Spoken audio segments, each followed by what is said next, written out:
Conversations That Matter podcast. My name is John Harris. Very quick episode today.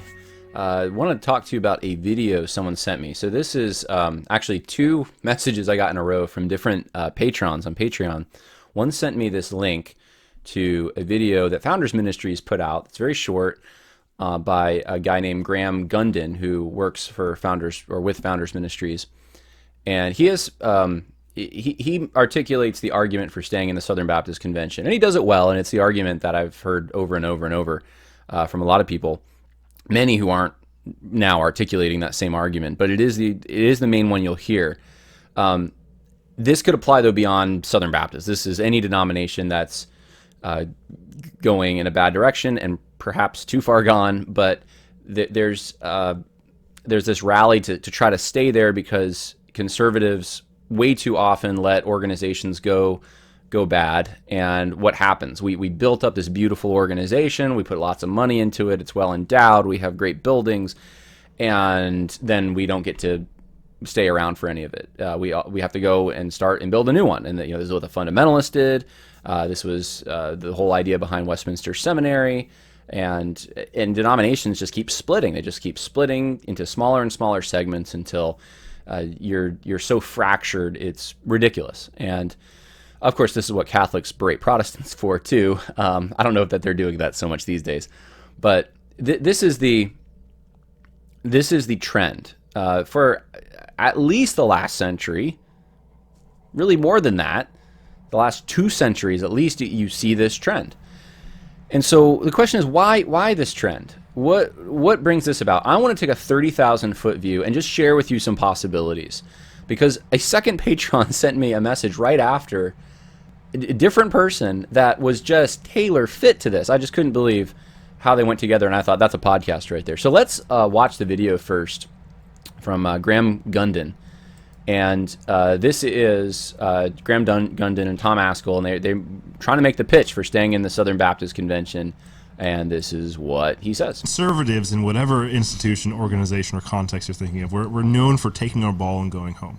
Things aren't going the way that I want it to go here and now, so I'm going to take my ball and go home. I'm going to go start my own institution or organization and do this because this organization isn't what I want it to be.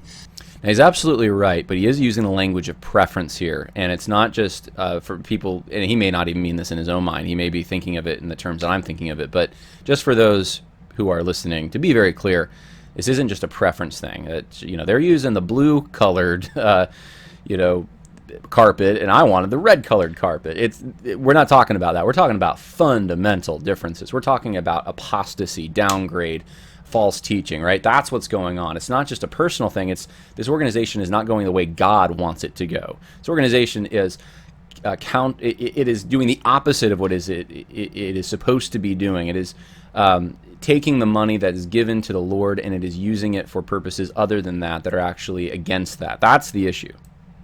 We're just always on the retreat. We're never on the offensive. We're never trying to take ground. We're always ceding more and more territory, either to the enemy or towards brothers and sisters who are not doing things the way that they should be doing things.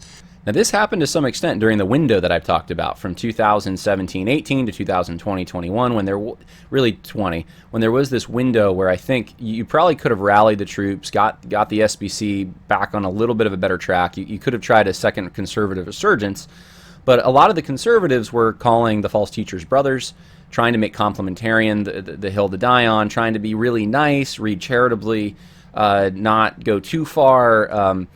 Not the same spirit that was in Adrian Rogers and Paige Patterson, to say the least.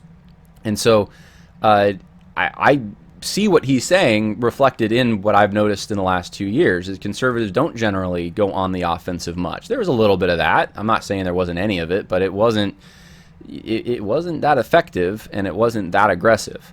It was very, look, you had the conservative running saying, hey, there's no liberals running. Everyone's a good, Christian brother, good conservative. That doesn't rally anyone to come out to the convention and vote for you. I mean, it doesn't sound like the alarm's going off. Like it's not the hugest thing in the world. It's more of a preference thing. And unless you're pounding your fist on the table and you're, thus saith the Lord, this is evil. We have a false gospel cranking out of our seminaries. We have unbiblical ethics that are being promoted by institutions and entities and in our denomination. We have corruption going on. Like, unless you're willing to really, rally the troops, give a rallying cry, then you're not. People aren't going to think that there's an emergency. So it hasn't been the Starship Enterprise with the red alert going off. We'll put it that way. It's been, there's a little turbulence. We don't like that. But that's what I've seen the last 2 years. I'm obviously overgeneralizing.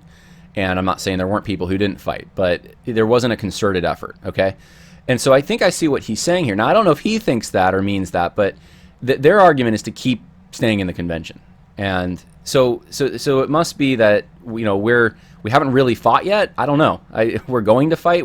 This is gonna happen. I don't know. But his desire is that there would be a real fight. Okay. And I get it. I'm not trying to fault him for saying this. I'm sure we would probably get along on a lot of things. I admire even but you're coming onto the battlefield after the battle's been mostly fought. That's kind of been my critique of this.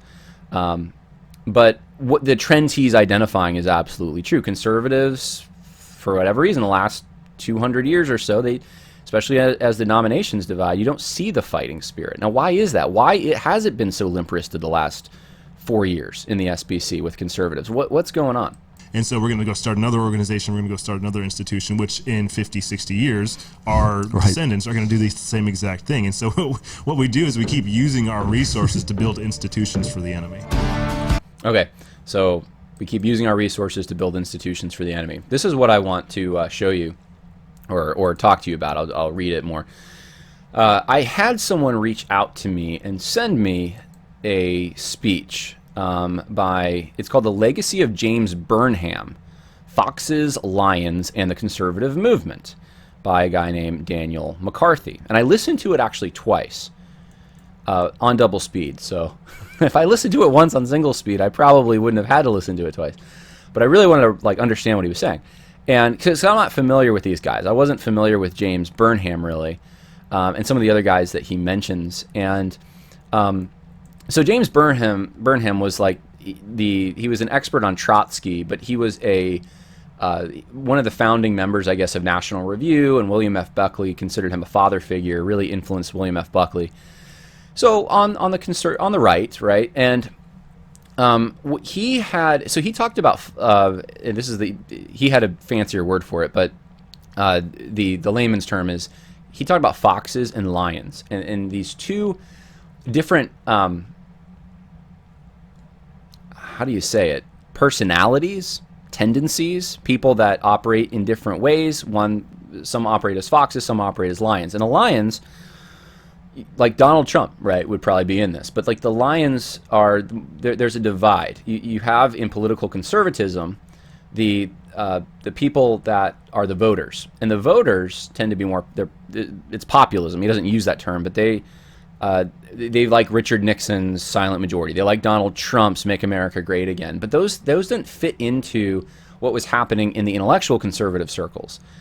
In fact, a lot of intellectual conservatives were very much against Donald Trump. So how does that make sense? Why is there this disconnect between the voters and the people that run the think tanks and conservatism incorporated?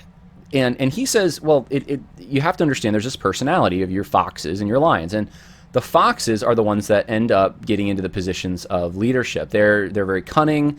They have they're very innovative. They like innovation.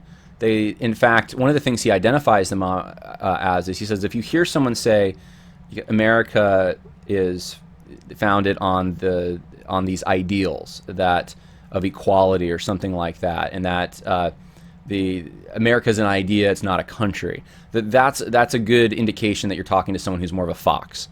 They're more innovative. They're not necessarily loyal, and they don't have a high sense of honor and duty that a lion has, where they're loyal to what they tangibly experience and defending that. They're not open as much to just from our minds imagining a different world and trying to create that. They want to go with what they know and with tradition, right? So there's a tradition kind of versus innovation thing happening here, and that the that's what's happening in conservatism. And so the same thing, this particular Patron was saying that the same thing's happening in the evangelical movement. I think he's absolutely right. I think it's a very astute observation. Absolutely right. And one of the things he talks about is this. It's called the revolving door. Well, I guess that's all it is. The revolving door. And I'll read for you. This is what the Patron sent me. In politics, a revolving door is a situation in which personnel moves between roles as legislators and regulators on the one hand and members of the industries affected by the legislation and regulation on the other, analogous to the movement of people in a physical revolving door. It has been used to refer to the constant switching and ousting of political leaders from offices such as the Prime Minister of Australia and Japan. In some cases, the roles are performed in sequence, but in certain circumstances, they may be performed at the same time. Political analysts claim that an unhealthy relationship can develop between the private sector and the government based on the granting of reciprocated privileges to the detriment of the nation and can lead to the regulatory capture. Okay, so this fits into this in this way. Think about it politically first. You have, they call it the deep state, but you have people that work in government, and then they go to the private sector, and they marry people from the private sector who work in the government, and they go to the same cocktail parties, that kind of thing. There's this culture of the media, the big business, government, they're all operating in the same social networks, and so there's social capital. They have to have good relationships, and I know a lot of people in the conservative world that are like this. I mean, like everything, they must be so it's very hard, I think, to operate like in that world because they must be so stressed with trying to maintain all these relationships, make sure they're on good terms with everyone, and there's this big incentive because if things go down at the ship you're on, you can jump to another ship in the private sector or in the government or your buddy over here, and that's why even when politicians lose elections, it doesn't mean that they lose their jobs. They go, unless they're MAGA people probably, but they go to they just land softly at another job in someone else's administration or in the party leadership or something. It's a whole industry, and there's the connections are so tight between them, and it's occupied mainly by foxes. That it attracts a certain kind of people, a cunning kind of person, a ladder climber, someone who. Now, if we're thinking like biblical categories, right? This all sounds very negative. And I think in the lecture on James Burnham, Daniel McCarthy wants to say, well, it's not necessarily negative. It's just different personalities. I can't help but thinking, though, the fox thing, though, there's a negativity to this. This is people pleasing, right? This is fearing man instead of God. I mean, that tendency at least seems to be there. This is looking out for number one and making sure that you're safe no matter what else is happening. And instead of applying, it's not wisdom that they have, it's cunningness that they have. It's it's an ability and an art of manipulating things, of deceiving people even at times. And these are the kinds of people that end up making this establishment. They naturally, I mean, I met guys like this even in seminary where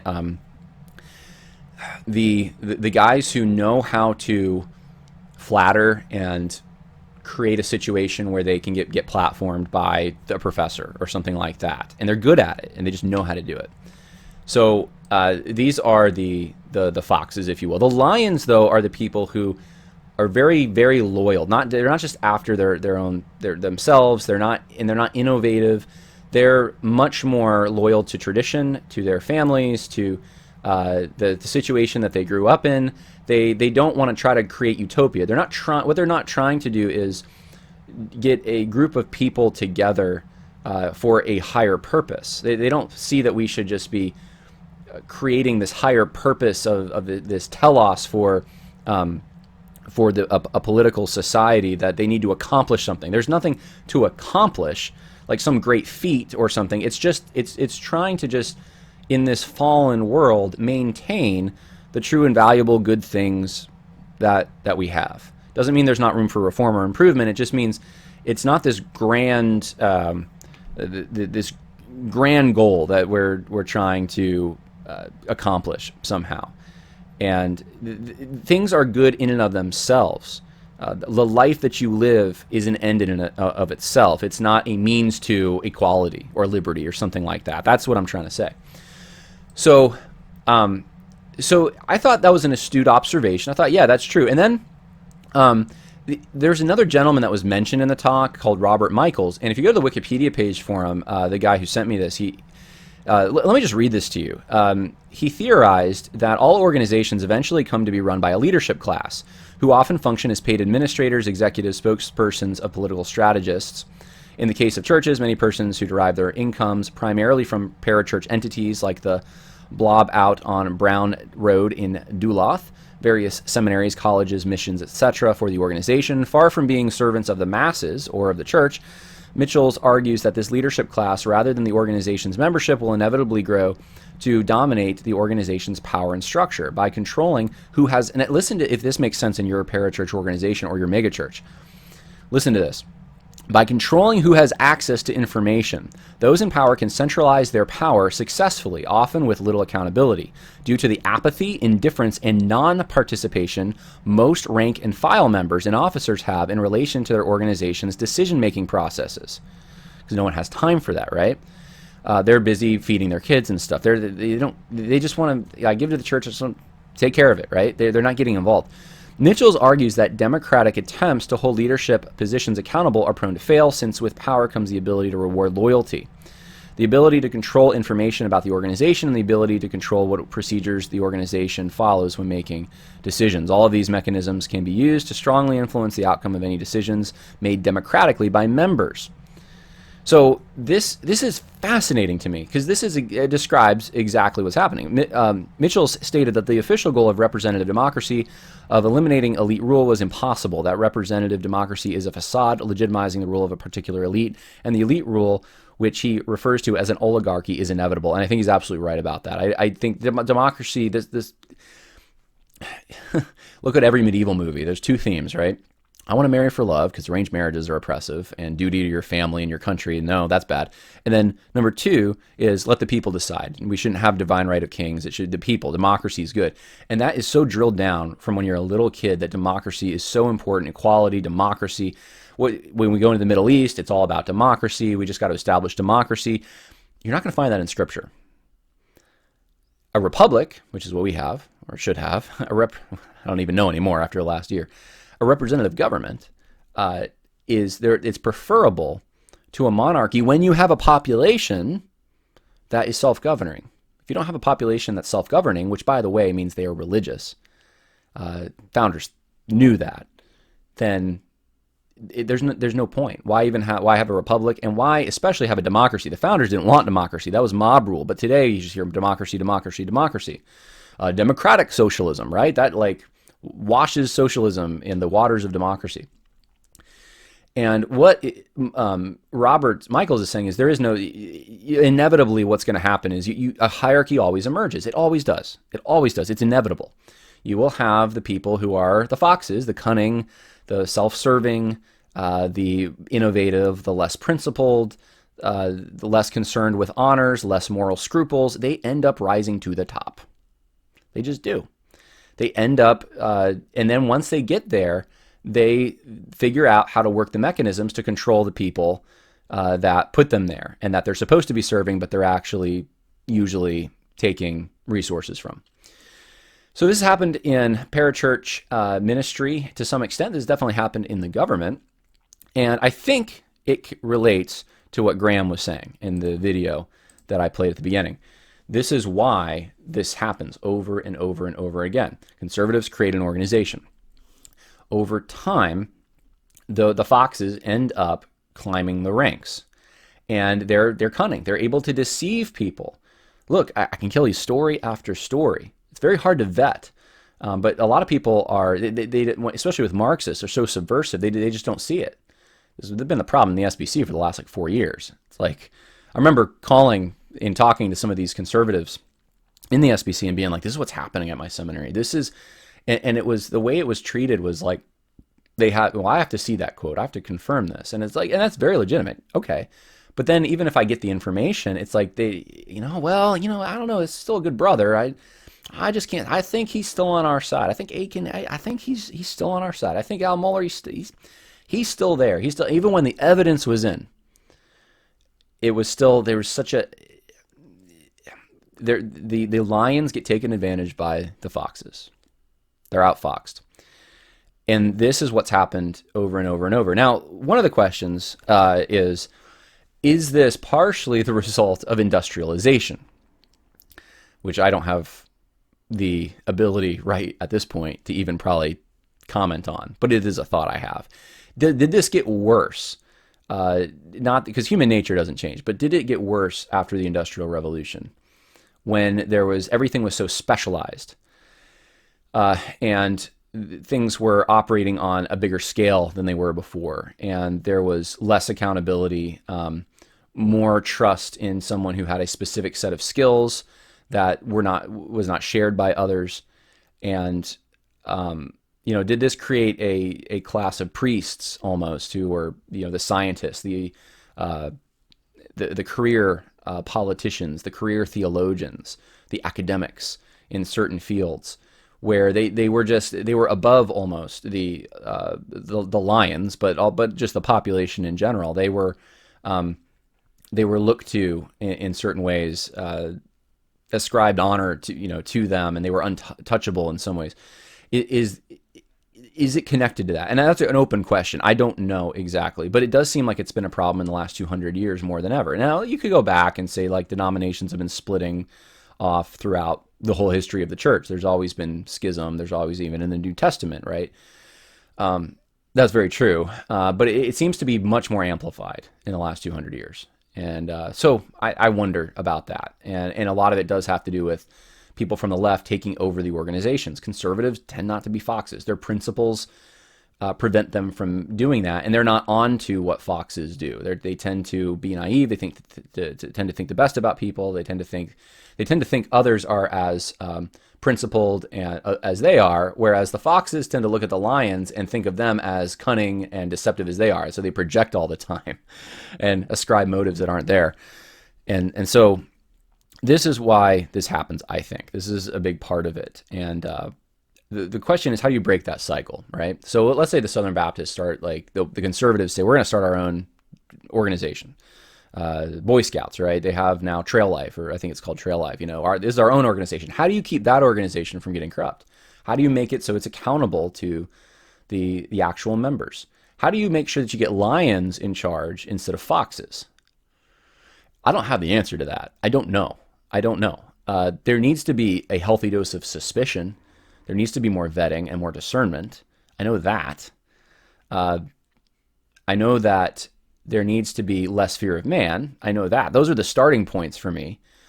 On a 30,000 foot view, though, and you're looking at this as a pernicious problem, and you want to create a solution that will carry through and ensure that conservative organizations remains conservative, the only thing I can think of is you got to tighten it up quite a bit. What the left does is they take over an organization and they lock the door behind them. Conservatives leave the door wide open. Yeah, we believe in this common ground that we all have, that we can neutral territory. That, like, I'll give you an example. Like at a Christian university, let's say, they are. I've just seen this. They're much more likely to hire someone that doesn't even when they have faith statements, which are good, do tighten things up. But even with that, the people that work at those places are much more likely to hire based on relationships than they are principle. They want their buddies to come in and work with them. And if their buddies start shifting, they don't want to kick their buddies out. Conservatives are they're more personable on that level, I guess, in that way. They're more, they're not looking at their political goals all the time. They're looking at people, and the people they like, they want to help. And so they end up, they have to keep their principles more in the front of their minds and call attention to things. So this is more of a podcast with questions more than answers. So maybe you can put your thoughts in the comment section. What do you think about all this? What do you think? Why do you think conservative organizations do this over and over? And why do you think religious denominations and organizations go apostate and leave orthodoxy over and over and over? What's the reason for that? And what can stop that cycle? What can stop it? So God bless. Hope that was a good episode to get you thinking today. And I would love to see you this weekend, Friday, Saturday, Sunday, Monday, Tuesday, I'll be in Kentucky. I'll be in Nashville. Check it out at worldviewconversation.com. See you then. Bye now.